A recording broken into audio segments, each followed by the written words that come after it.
Okay, good afternoon, everyone. I'm very glad today to welcome Christine Guillemot as a speaker for this seminar on computational imaging as part of the computational imaging course at IMT Atlantic. Christine is a widely renowned scientist, senior scientist with a wide expertise in computational imaging, and she received a number of awards at the international level, like a Google Award, an ERC, which is probably one of the really important achievements for science in Europe. And today she will give us a talk on light field computational imaging. I'm sure you enjoy the talk. So thanks, Christine, for this talk. And the floor is yours. Okay, thank you, Ronan, for the kind introduction.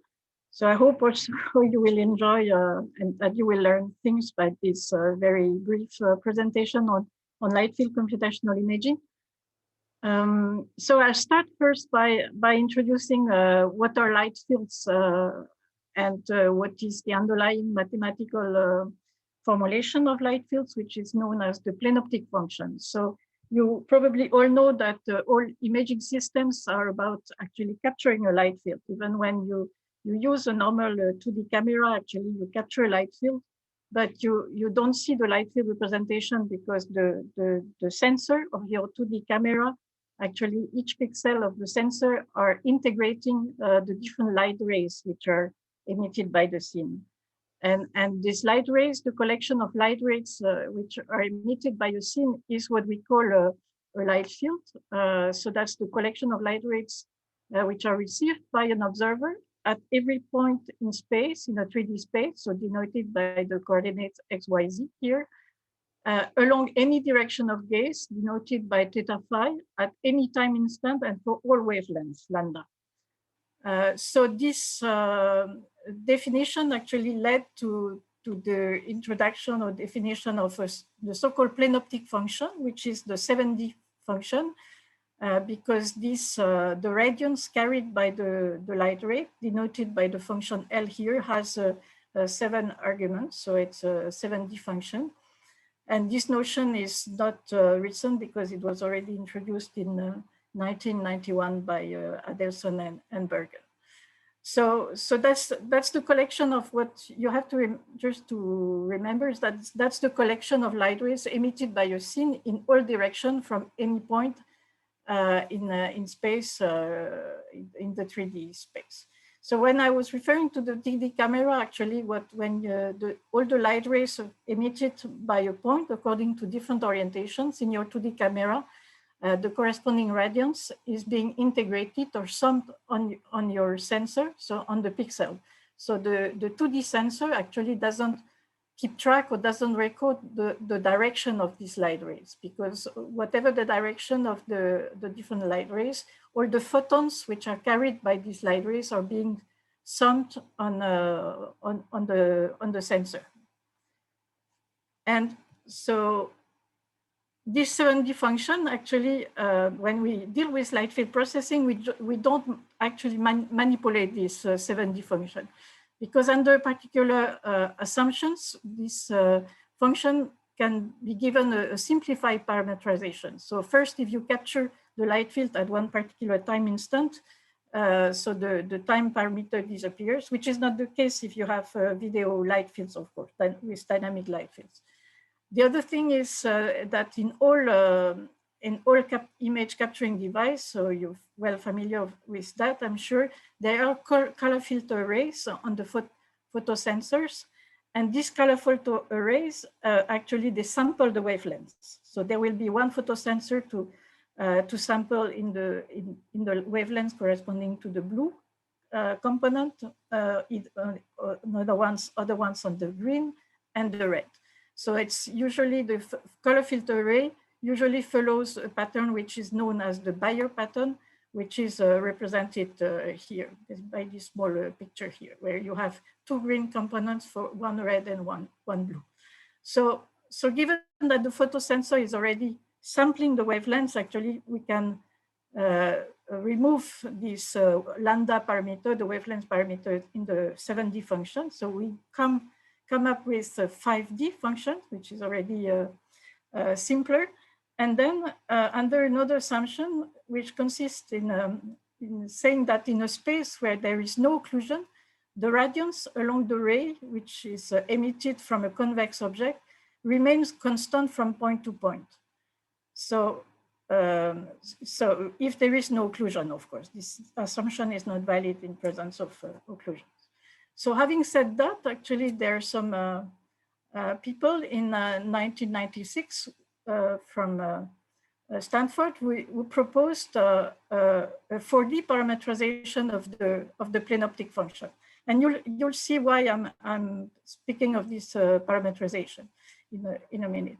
So this 4D parametrization amounts to describe each light ray. So by the value of the radiance L of the light ray, which is intersecting two parallel planes. So assume you have your light ray, which is intersecting two planes. We'll see that later that one plane will correspond actually to the aperture plane of your capturing device, of your camera, and the other plane will correspond to the sensor plane. So the intersection between the two planes allow to capture the orientation of the light rays so that we don't need to keep track of the theta phi parameter that we had here to represent the orientation of the light ray, because this theta phi parameter, the orientation, will be given thanks to this the connection between the 2 points on the 2 planes. One will be called the angular plane, so the UV plane. So that's one often used parametrization. So the UV plane corresponds to the angular plane, and the other plane, XY plane, correspond to the spatial plane. So one will be also corresponding to the aperture plane, as I mentioned, and the other one to the sensor plane. So which means that each pixel of coordinate X, Y on the sensor plane will be also corresponding to one particular orientation, which is captured by this UV coordinate on the other plane. And these 2 points here of coordinate X, Y, and UV represent one light ray. So when we parameterize the light field like this, and with the help of the 2 planes, it's like seeing the light field as a set of views with different viewpoints. So we'll have the index of the views which correspond to the UV coordinate. So that's the angular sampling of the light field. And for each view, so we have the pixel coordinate which correspond to the spatial sampling. So a light field can also be seen as an array of views, of many views, so a very dense array of views. So if you want to capture a light field, a dense light field, then if you were using a rig of camera, because you can think, okay, why not using a rig of camera to capture these different views? But capturing a light field would then require to have an infinite number of or infinitely many cameras. So of course, in practice, we can only afford a more or less sparse sampling of this light field, sparse angular sampling of this light field. If there are things which are not clear, please feel free to stop. So before going further into the way of capturing these light fields and going further into the more technical or scientific problems related to that, I would like just to briefly recall some possible use of light fields. So, so it can be used in computational photography. And here there is a very simple and toy example illustration of what one can do. It's to do some refocusing of the scene once you have captured. So you do one capture, and by some algorithm, after you can, from the light rays which are being captured, you can change the focus of your image in any part of your image. That's what is represented here in this small video. If you see cursor which is moving. Okay, so that's called refocusing. That's a very trivial example. Of course, once you have, if you can have the information about the orientation of the light rays, you can also estimate the depth of the scene. That's a very popular application of light fields, is to do scene depth estimation. And once you have the depth of the scene, then it can be used in many applications like virtual reality, like for immersive applications in scenes in a virtual reality context with head mounting displays or with other type of viewing environment. So these light fields have been also considered for microscopy, for 3D microscopy, and there is at Stanford, they developed a prototype of a microscope based on light fields. It can be used also in what is called particle image velocimetry to keep track and to analyze the flow of particles in liquids or whatever environment. That's also some applications which are considered for this type of light fields, because you can reconstruct the 3D representation of these objects. Okay, so now how can we capture those? So once we have this in mind, this 4D simplified representation of the light field, then the first thing which comes to mind, as I was saying before, is why not using a rig of camera or a matrix of camera like represented here. That's the one of Stanford. Technicolor had developed one also, but which is a smaller rig. It's only 4x4, and this one is 17x17 Stanford. You can also, if you have a static scene, you can also consider a moving camera on a moving arm, like a pilot by some robots, or like this device of Google where you have some GoPros mounted on a rig, which is turning around the object. So of course it has to be a static object if you use this type of device. So the advantage of this type of device is that you can use cameras with very high resolution. So you will get a very good spatial resolution.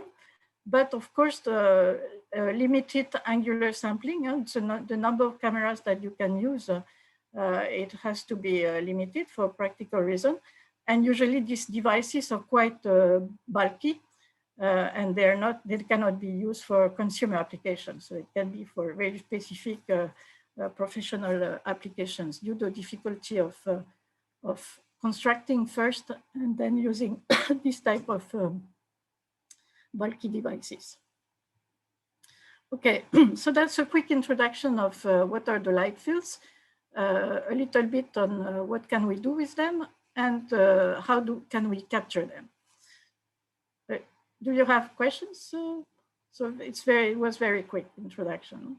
So, so since these devices are quite bulky and not easy to use, one question that has been addressed in this community interested in light field processing is, can we capture and how can we capture these 4D light fields with a single 2D sensor? So if you have one plain, a normal 2D camera, can you, with the 2D sensor that there is in this camera, capture a 4D light field, meaning many views of your scene from different viewpoints? And still, of course, the goal is not to sacrifice, at least not too much, the spatial resolution of each of the view and the angular resolution of the light field, which is related to the number of views that you're going to capture. In practice, of course, there is a trade-off for a given size of your 2D sensor. So the first devices to answer this question of capturing a light field on a single 2D sensor were using some simple tricks. So there were some people who considered first using a set of prism like this, or an array of lenses, which looks like prism in front of the main lens, on top of the main lens. So each of these lens here, small lens or micro lens, actually they are like separating the light rays which are coming from the scene and entering your device, your camera, entering the main lens. So that's a very early design. Some other designs, a small company in a startup company in Saarbrücken, they instead used some mirrors that they place between the main lens and the sensor. So the advantage that they can use a normal camera here, like they use, I think, a Nikon camera, and they have the lens which is mounted on it, and between the lens and the camera, they commercialize a device where you have a set of mirrors which are used to separate the light rays, so that on the sensor they can record 3x3 views. And there is another type of cameras which have been at some point in time commercialized by a company called Lytro, which have been bought since a few years now, 2-3 years by Google. And these cameras are called plane optic cameras. So the principle of these plane optic cameras, so it's a small device which looks like this, like a normal 2D camera. The principle is the following. So it's called also unfocused plane optic camera. Why? Because so you have the main lens here, you have the sensor here, and in between the main lens and the sensor, they introduce an array of micro lenses. And the focus or the focus plane is where is the array of micro lenses. So it's unfocused for the sensor, but it's focused for the array of micro lenses. The array of micro lenses is in what we call the focus plane of the camera. So once the light rays with different orientations coming from the scene and going through the main lens, so they will converge to the micro lens array. So there is a set of rays here with different orientations converging to that point of this micro lens, and the micro lens will split again the light rays so that we can record separately the different light rays. Of course, not an infinite number of the finite set of them, of course. So it will split these light rays, and so that we can record different orientations here. So on the sensor, you have the different pixels, the different sensor elements, the different pixels, which are going to record separately the light rays. Instead of, if I come back again to the normal 2D camera, the sensor would be placed here, in the focus plane here, and all the light rays with different orientation reaching a pixel, so the corresponding photons, will be added together so that you lose track of the orientation. So the trick of the micro lens here is to keep track of, to be able to record the different light rays with the different orientation. So what is represented here, maybe it's very dark. And the reason why it's very dark, it's because, so that's an image of what is recorded on the sensor. Since the light rays are being separated, for the same exposure time as you would do with a normal camera, each pixel here will get much less photons, right? Because in a normal camera, the pixel will be generated by the sum of the photons of all the light rays reaching that pixel. And here, since we separate the light rays, for each we have much less photons. So since we have much less photons, then each pixel will be much darker. That's just to say why this image is pretty dark here. So if you nevertheless see it here on this, that's a zoom of a small part of the sensor image, where you have this sort of circle here with some white dots within the circle. So the circle corresponds to each microlens. And we have the white dots correspond to the pixels which are behind each microlens. So for example, you have one microlens here, you have a set of pixels here. That's what you see here. So behind each microlens, you have a set of pixels. So for the Lytro camera, if I come back to this Lytro camera here, it records 15 by 15 views. So which means that behind each microlens here, you have 15 times 15 pixels. So behind each microlens, you can capture 15 times 15 orientations of light rays.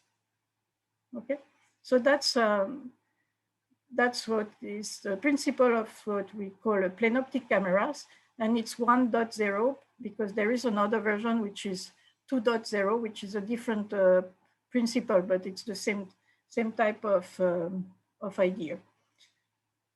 Okay, so of course, if you have a 2D sensor, so you have the different pixels here, and you have a set of pixels behind a macro lens, which records different orientations. So more orientations you want to capture, more pixels you will have behind each micro lens. But when you are going to reconstruct one view for one particular viewpoint, you'll take one pixel behind the micro lens, for example, here. You'll take the corresponding one behind the second micro lens, the corresponding one behind the third, etc. So it means that there is more viewpoints you want to capture, less samples you will have per view for a given 2D, for given size of the 2D sensor. So there is a trade-off between angular and spatial resolution. So, which is due to the technical limitation of your sensor, of course. So there's been quite a lot of work on how to cope with that that trade-off in order to optimize the spatial resolution given some angular resolution. So by developing some super resolution techniques in particular, I will present a few things on that later. Another thing, and for capturing these light fields, so that's another trend, but more in the microelectronics, optronics community. They're trying to develop what they call planoptic sensors. So normally a normal sensor which you have in your 2D camera. So for the pixels, so it's made of a photodiode to convert the photons carried by each light ray into electrons. Then you have the color filter to select or to sample the wavelengths to select, so the red, the green, or the blue photons. This is what is represented here. You have the photodiode, but you have the filter here for the red, and for example, here for the green. And you have also a microlens also here to make the photons converge to the small photodiode here, so light, which is represented here, the microlens. So the idea of the planoptic sensors is actually to split the photodiode into n times n photodiodes, so that this microlens here will allow to the same principle as with the planoptic camera as mentioned, but this is at the level of the sensor. This microlens is going also to split or to spread the light rays, reaching that sensor element, to split them so that they go to different photodiodes here. So it's like splitting these photodiodes into a certain number of photodiodes. So that's already exists for Drell, for very simple sensors where you can capture only two different views. So it's a Drell pixel sensors. And there's some development for quad pixels sensors. So for example, you have a Canon camera for 12 pixels, and there are so Sony and Samsung interested in that. But the number of photodiodes here, it tends to be increasing. So there are people working on quad already, 2x2, some 2x2 photodiodes per sensor element. But even with two, just an illustration for an image like this. So if you have a dual pixel sensor, so it's not much. It's very small. It's a ridiculous light field in the sense because you have only two viewpoints. But only with that you can already estimate the depth map or the disparity. So you know there is a correspondence between disparity between the views and the depth of the scene.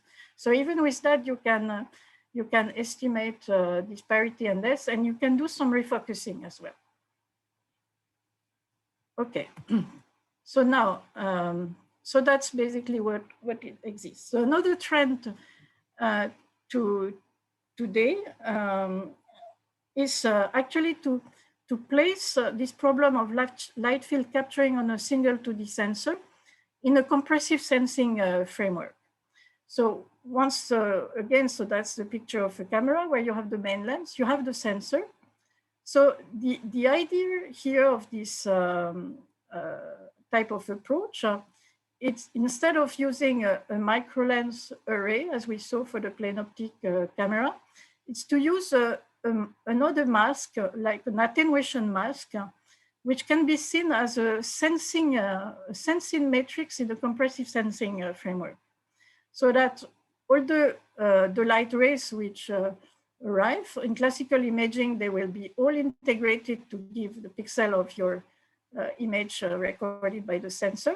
And here we introduce some optical elements under the form of a mask, which can be seen as a sensing matrix in the compressive sensing framework, which is going to compute some combinations of the light rays so that on the sensor, you're not going to record really, it will not be represented the color of a particular points of the scene. It will be measurements, that's according to the compressive sensing terminology. And these measurements will be combinations, linear combination of the light rays reaching the camera and the sensor.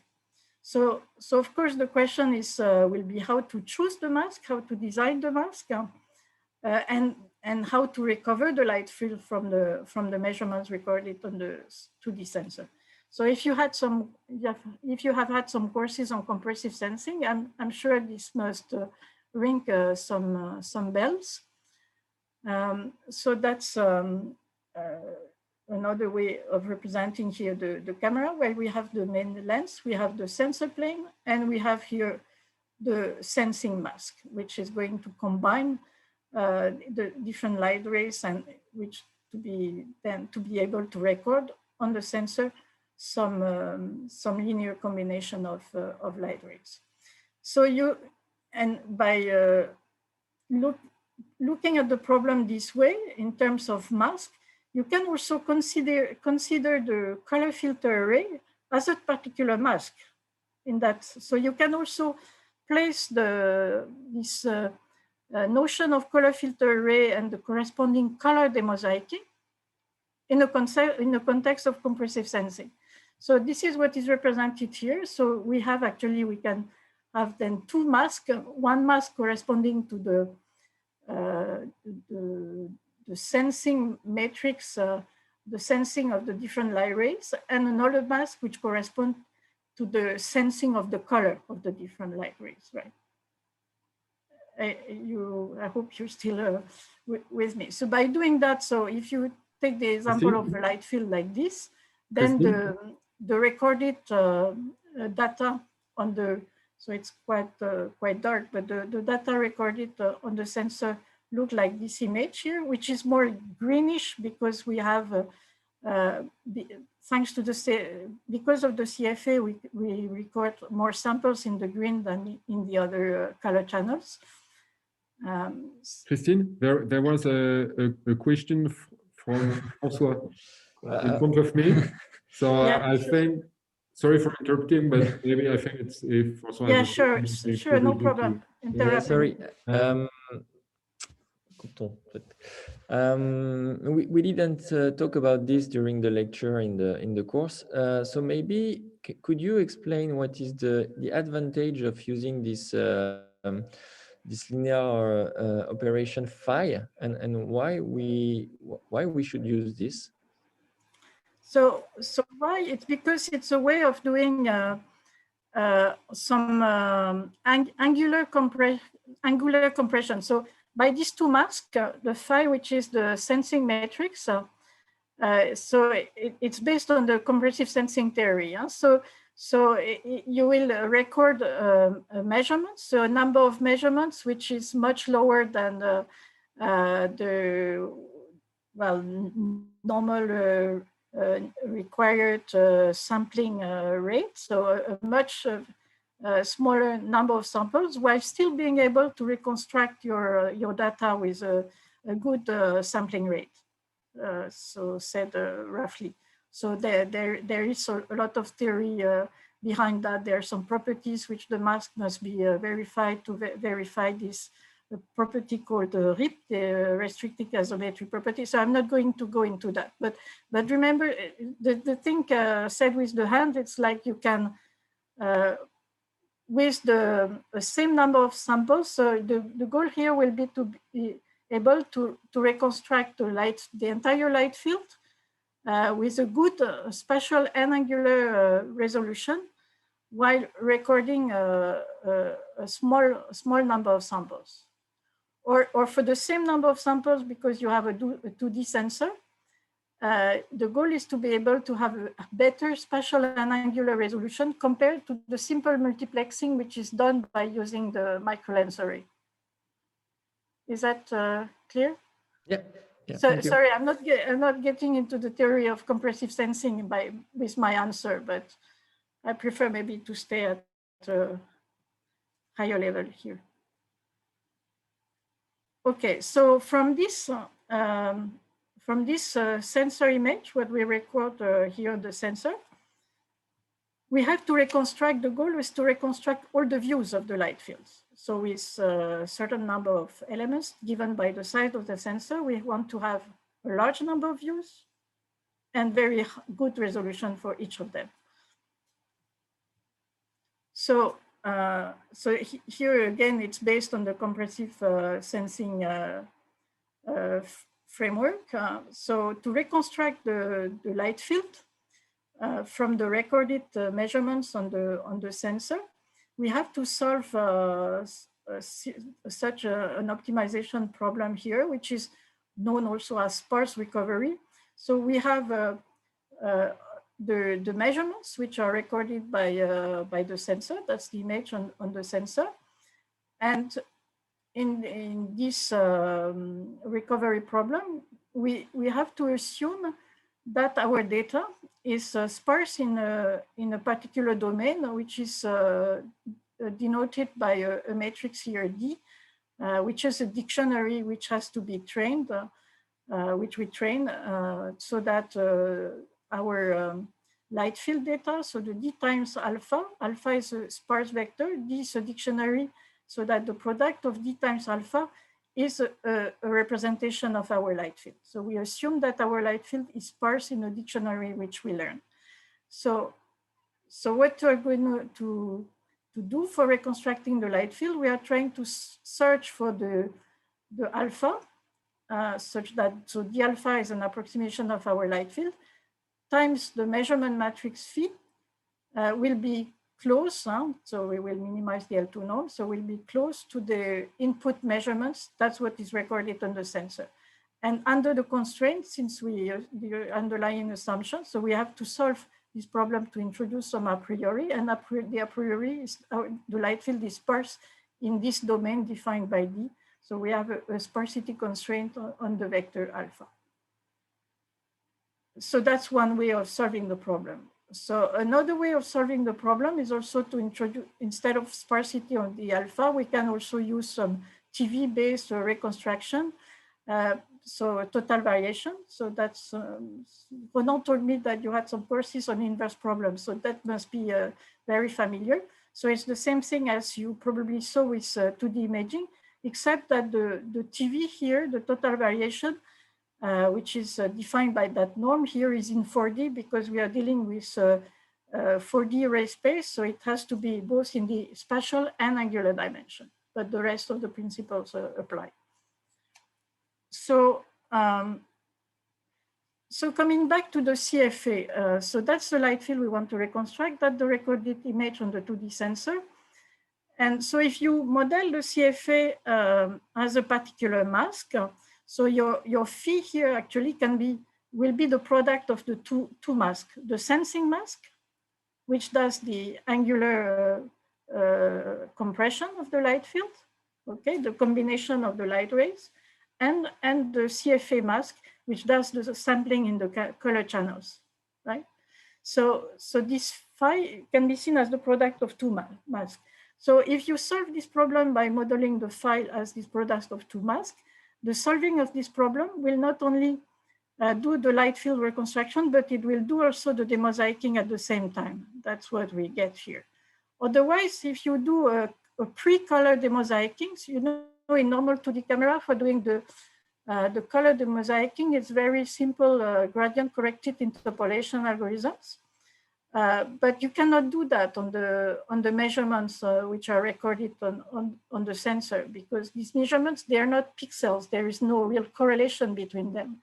But if you do that, then and so if you do first a pre-demosaicing with a classical gradient corrected interpolation, and then do the light field reconstruction, so the image or the views, that's the illustration of one view, it will be very, very much noisy. The color demosaicing cannot work. So you have to do both at the same time. So it's done jointly. So of course, this field is very much impacted also by deep learning. So they're quite powerful methods, so which are actually used some regression method for reconstruction, where you place at the input, so the 2D image sensor, you place the mask, and then you have a CNN with a certain number of layers, which you're going to train in order to reconstruct the light field. So the loss function looks like this. You have the L1 norm between the reconstruct. So with the training data, the L1 norm, the loss between the estimated light field at the output of the network and the ground truth. And you can also add some extra constraints so that your estimated light fields, if you put it through the mask again, you get something close to the measurements you had. Right?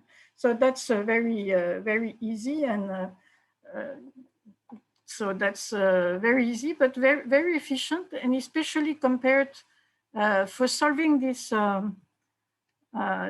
optimization problems here. When you have the sparsity constraints, there are some iterative algorithms and many others. So one example is OMP for the iterative algorithm. You can use also ADMM, which is an optimization technique to solve these optimization problems. So they work pretty well, but for ADMM, you can get 34 dB for the entire light field here, but it's quite complex, 400 something second. And if you use neural networks, you can get much better results and especially much faster. So the training takes a lot of time, but once you have your CNN trained, then it can be very fast. So to come back maybe to your question, that's images which have been reconstructed when the number of measurements was one. So I show only one view, but there are also, it's all the light field which has been reconstructed. So it's something like 64 views, if I remember well, for that particular example, where the number of measurements was 1.3% compared to the total number of pixels which you would have to record if you were having a rig of camera. So assume you want to reconstruct a 8x8 light field, so you can say, okay, no problem, I take a rig with 8x8 cameras. So each camera have its own 2D sensor, so it will record a certain number of pixels.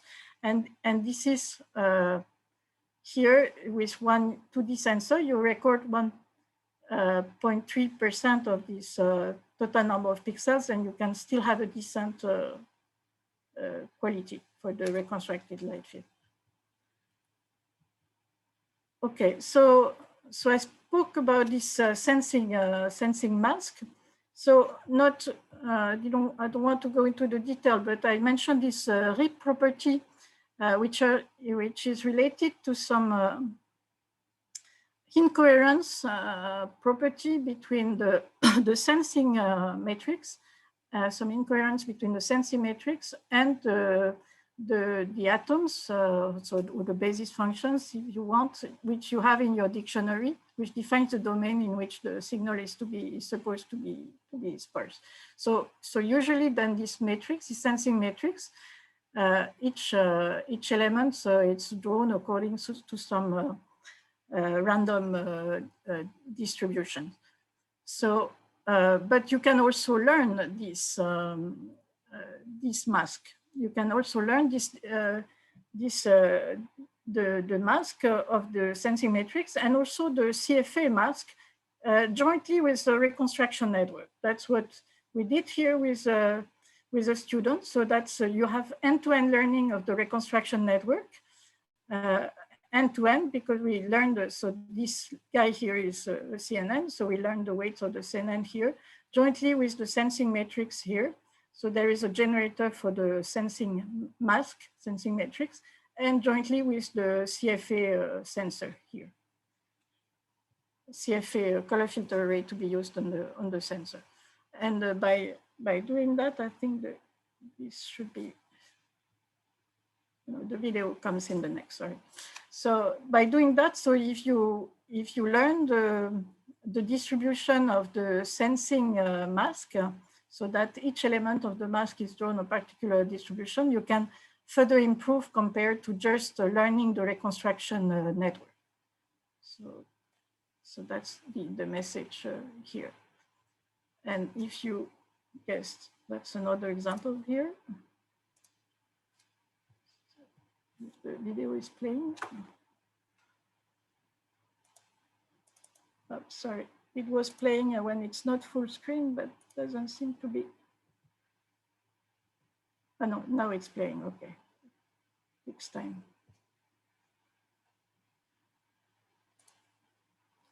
So on the top left, it's a ground truth. So I don't know if you see it moving. The disparity is not that large with that one. So it's the ground truth light fields. On the right, in the top right is when you only learn the reconstruction network by fixing the distribution of the mask. And the bottom one is when you train end-to-end. So the thing to see, I don't know if it's very visible, the colors are better reconstructed to do the end-to-end optimization. Okay, so that's one direction that people are considering, or so it's a way of, because compressive sensing did not have that many applications so far, but I personally think it's a nice application of compressive sensing here, to try to record on a 2D sensor many different views of the scene. I see that time is running. It's okay. So what I plan to talk, but I'll go fast here because you're familiar with inverse problems. So where you have the image formation model with some degradation operator here. So which in that family of problems you find denoising, super resolution, in painting, and compressive sensing. What I was speaking of a minute ago. So that's, and to solve these inverse problems, so you need to define some cost function to minimize, where you have a data term or fidelity term. So your estimate must be compatible with the observed data.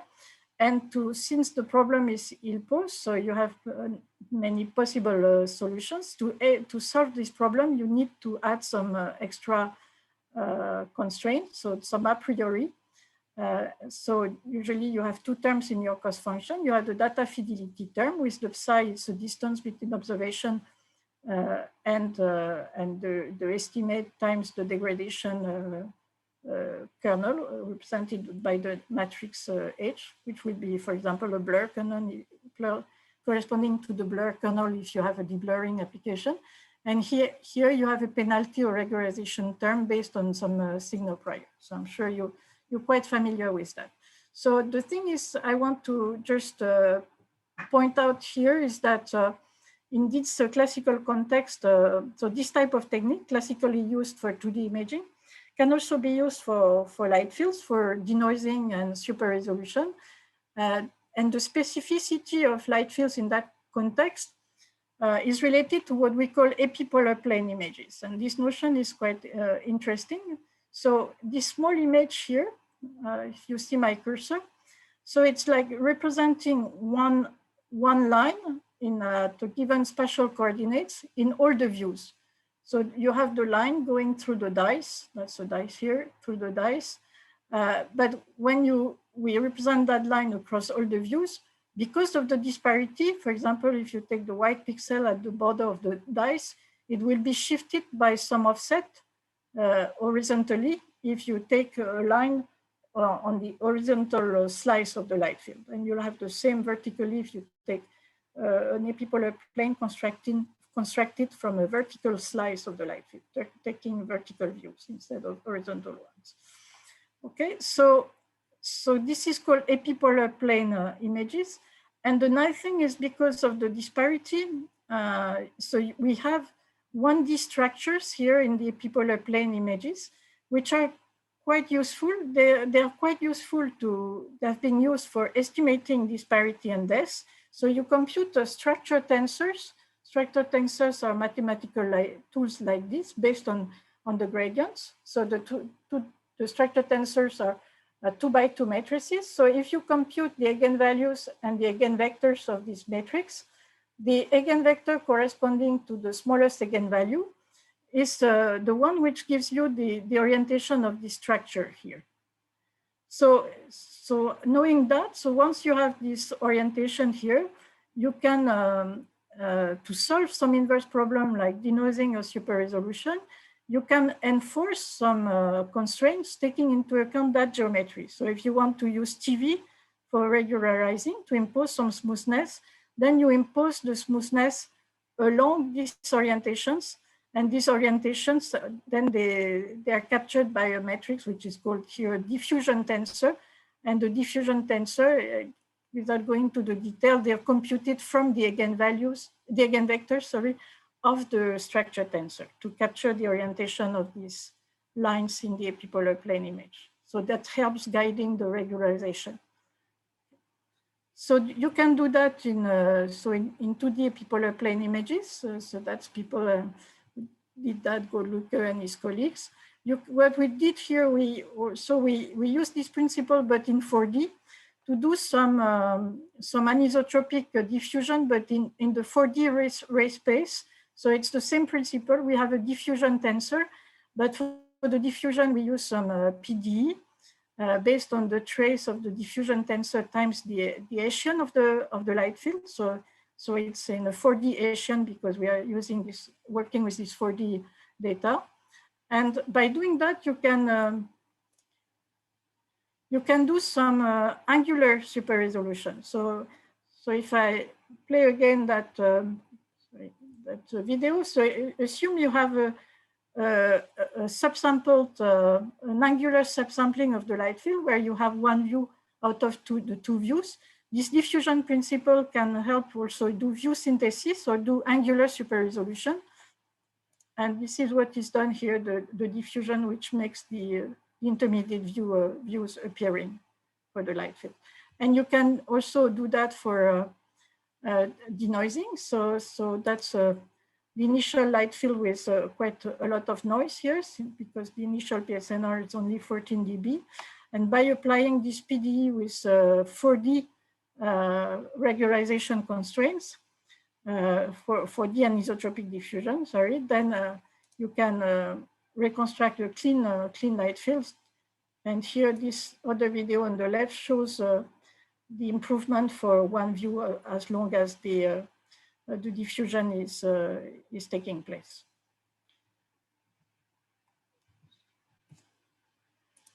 Okay.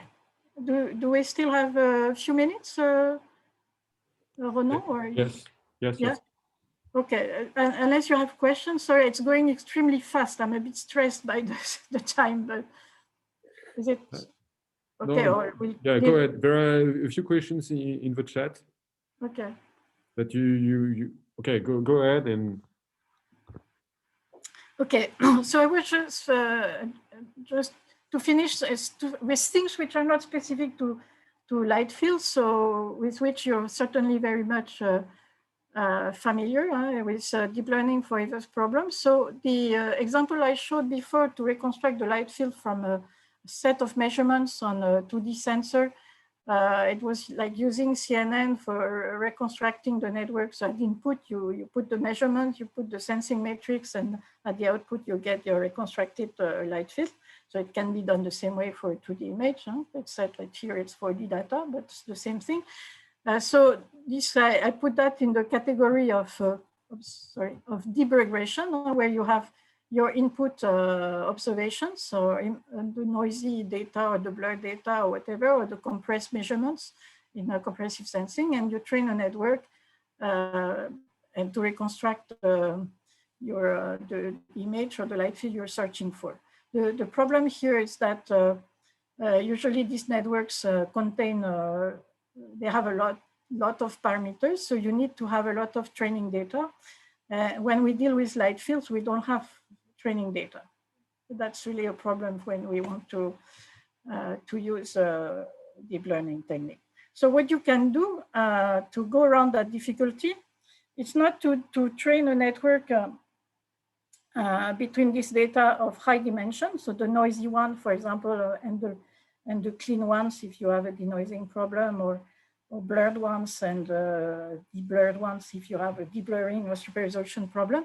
But you can first go around that difficulty by coupling these deep learning approaches with some data dimensionality reduction. So first you can compute some low rank models, for example, or it can be maybe done different ways. But here what we did, we computed a low rank model to reduce the data dimensionality in order to be allowed to reduce the number of parameters in the network. And then this reduce also the amount of training data needed.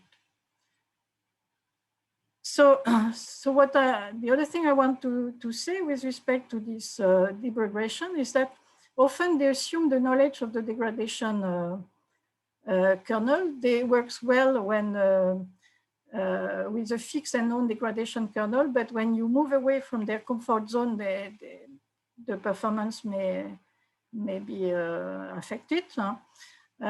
Usually need to have one network to be trained for each inverse problem. And as I said, you also need to train it on lots of data, because often they have a huge amount of parameters. So the trend, but I'm sure you're familiar with that, is to try to make the best of the two domains, the traditional methods based on optimization technique like EDMM, for example, or proximal methods or whatever other methods, which have very well understood behavior and some conversion guarantees and so on, so forth. They use in general handcrafted priors, but which you can interpret based on our understanding or assumptions we make on the image structure, as I quickly referred to previously. And they are easy to apply. On the contrary, these deep neural network, they are often used as black box methods which learn complex functions. And this, so it's like they have some priors, but they are learned from the training data. But on the contrary, the good thing about them is that they have really state-of-the-art performance on a variety of imaging tasks. So the trend is, and which is also affecting what we are doing in light field image processing, is how is there a way to combine the strengths of both domains? So for example, when you have an inverse problem like this, by using some learned priors or learned regularizers. So going fast, there are different categories for such approaches. Learning the regularizer, learning generative model. I may say a few words if I have time.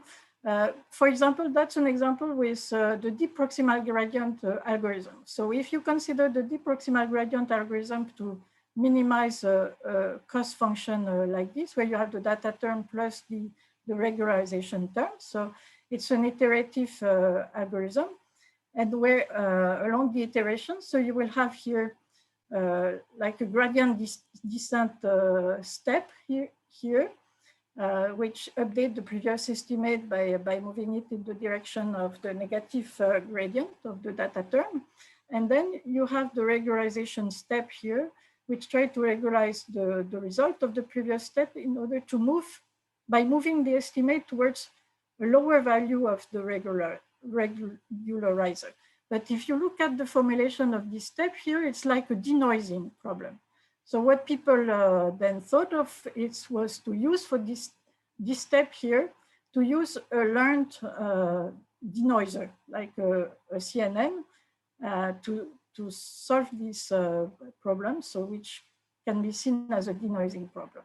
So that's one trend, so that you combine here like gradient descent with some learned regularization, or regularization with a learned denoiser. Maybe I'll skip that because it's with GANs.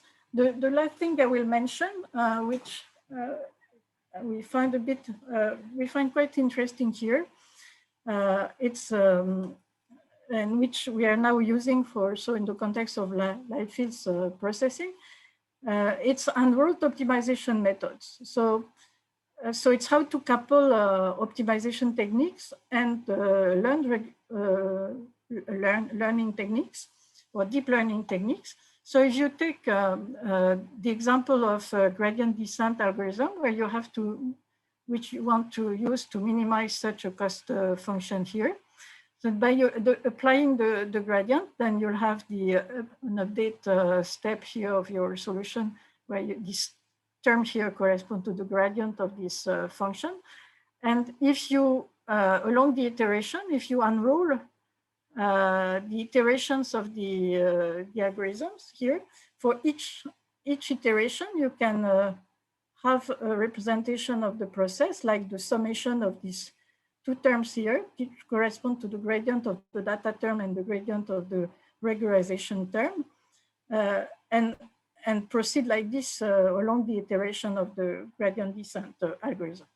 And once you have unrolled that, some people came up with the idea that actually the regularization phi here, so instead of using handcrafted regularizers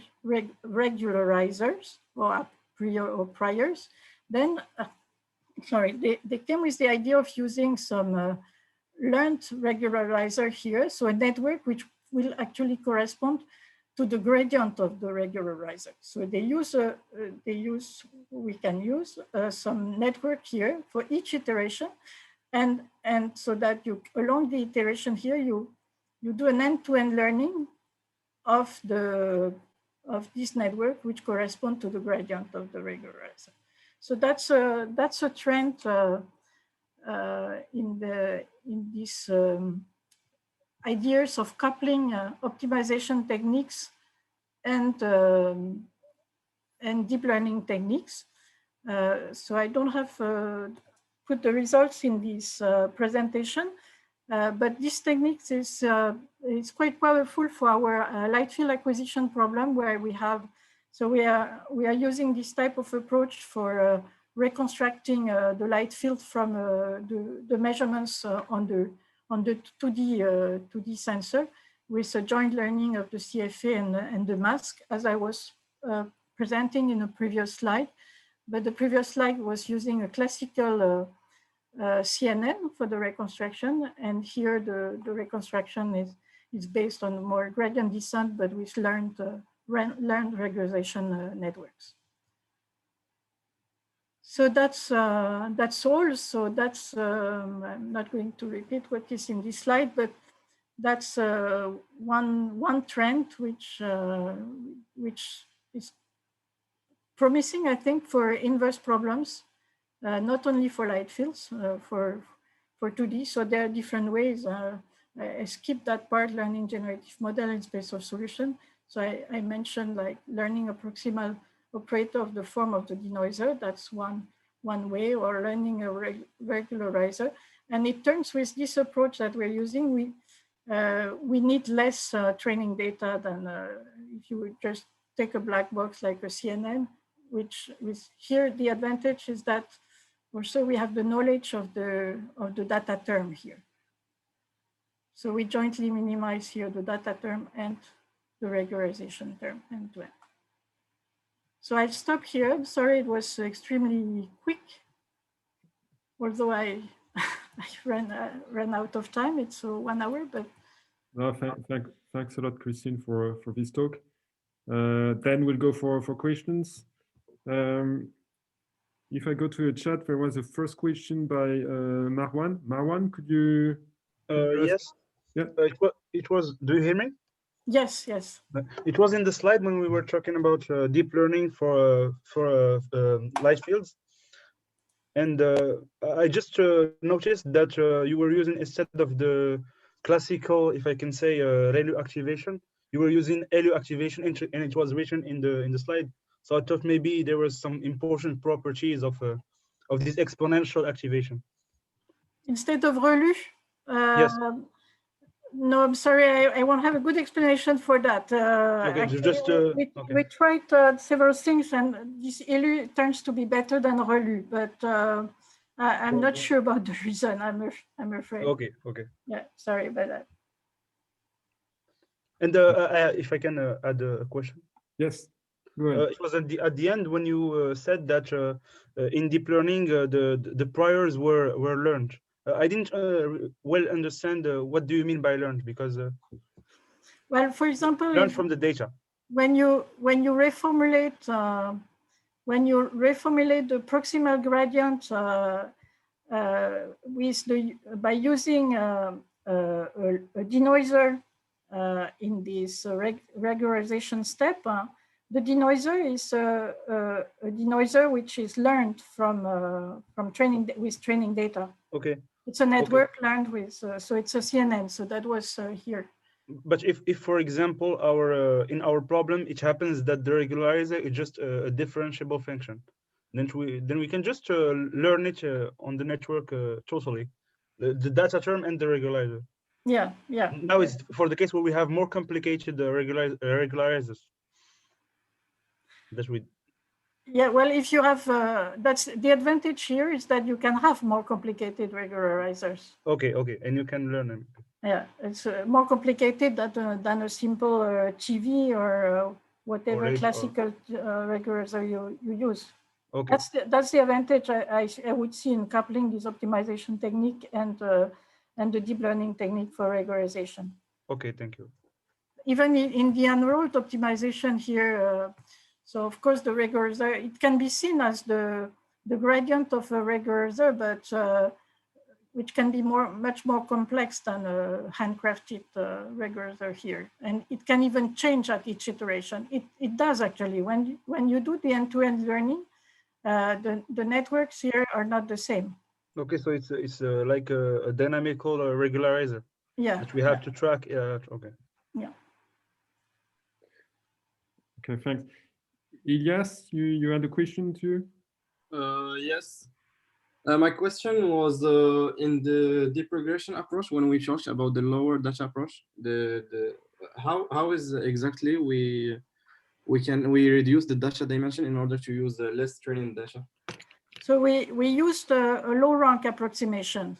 So it can be seen as a sort of PCA in a way. It's not a PCA, but in our light field. So the views are, if you have a dense light fields, they are quite correlated. So if you look at it as a matrix, in each column you have one view. So you can do a low rank approximation of your matrix, so that you can approximate your matrix with just a combination, a linear combination of a few columns.